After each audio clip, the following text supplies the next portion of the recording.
When I was a child, my brother would tell me a bedtime story about the man who murdered our father. Worst bedtime story ever. Your Grace, I know my brother. Like you knew your sister. Daenerys Targaryen would be the queen of all the kingdoms at TVSins. Mainly because she has dragons and I'm not f***ing with the dragon, but also because of this line of dialogue. Do you want me to apologize? I won't. Rejected TVSins slogan somehow makes its way into the episode. The things we do for love. If Bran is doing a callback to the first episode of season 1, it would have been more accurate to say the things you do for love. But since I'm pretty sure this is reference to the English rock band 10cc, I'd be remiss if I didn't critique his complete lack of melody while delivering this lyric. This drab interior. Just because the color palette is appropriate for the story and setting doesn't make it any less of a sin. I suspect one of you will be wearing this before it's all over. I mean, probably not the exact thing Tyrion is wearing, although I'd weirdly like to see Jorah in one of Tyrion's outfits now. I will take no questions at this time. Show wants us to believe that Gendry is doing work here, but aside from looking contemptuously at someone actually doing work and touching everything once, all he's done is a little polite hammering and quenched his steel well before he has made anything resembling a weapon. It's not so much that they built the thirst trap, it's all the runtime they're wasting on the foreplay.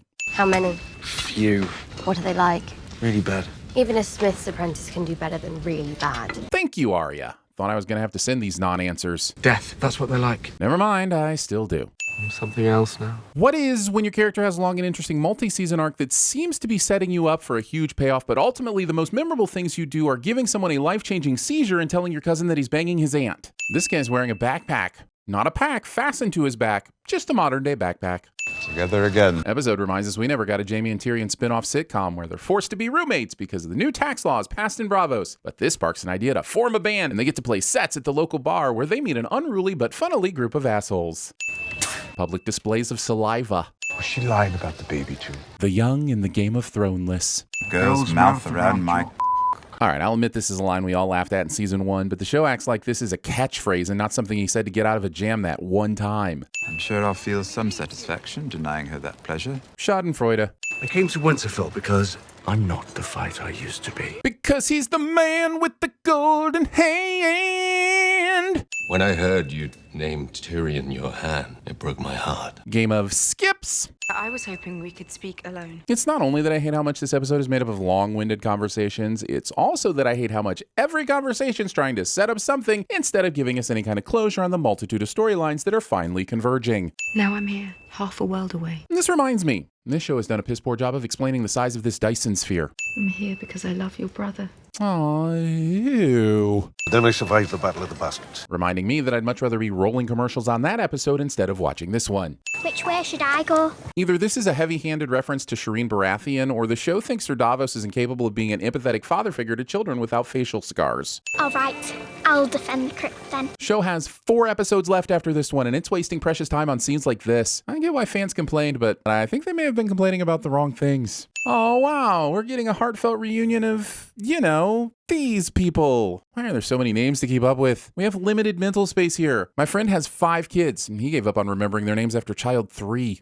We had to travel around them to get here. So they took a longer route, but still arrived before the Night King? Show thinks the White Walkers are making time to stop and smell the corpses. Show forgets that we as viewers have been preparing for this battle for 7 seasons, and doesn't think that we might find it absurd that our protagonists have waited for the final few hours before the battle to form a plan. They follow his command. If he falls, getting to him may be our best chance. This band of heroes rests their entire plan on this single theory. They don't even come up with a contingency plan just in case the Death Star-sized plot convenience turns out not to be true. He'll never expose himself. Preposterous! This is HBO. What does he want? An endless night? Mixing up your Agatha Christie with your George R.R. Martin. It's easier to do than you think. Game of Thrones is essentially And Then There Were None with dragons and incest. He wants to erase this world, and I am its memory. Even if I, for the moment, disregard how much I believe this motivation to be complete bullshit, their plan still hinges on the Night King trying to snuff out Bran mid-battle. And considering he's waited 7 seasons to come south of the Wall at all, it's fair to assume he's a patient man. Your memories don't come from books. No one's memory comes from a book, unless the memory's about the time you were reading a book. But even then, it didn't really come from a book as much as it is about a book.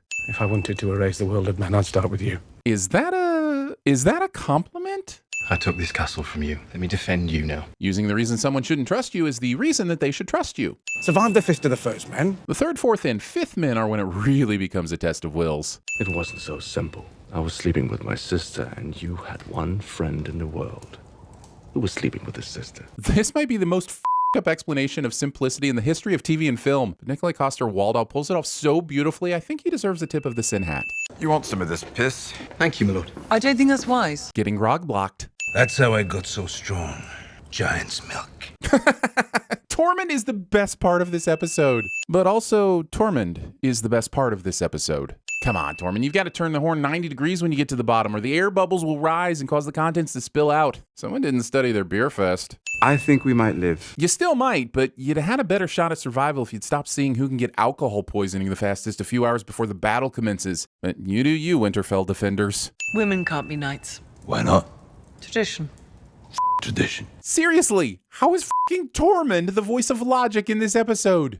Arise, Brienne of Tarth, a knight of the Seven Kingdoms. Roll commercials. My real name, is Aegon Targaryen. Thinking this reveal that we all knew was coming could somehow make up for this episode being boring as shit.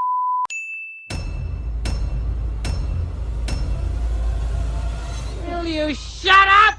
I know death. He's got many faces. I'd like to take his face off. Stay alive, no matter what occurs. I will find you. My lord, we're not soldiers. Nothing for you. If I wanted to erase the world of men, I'd start with you. This isn't about you.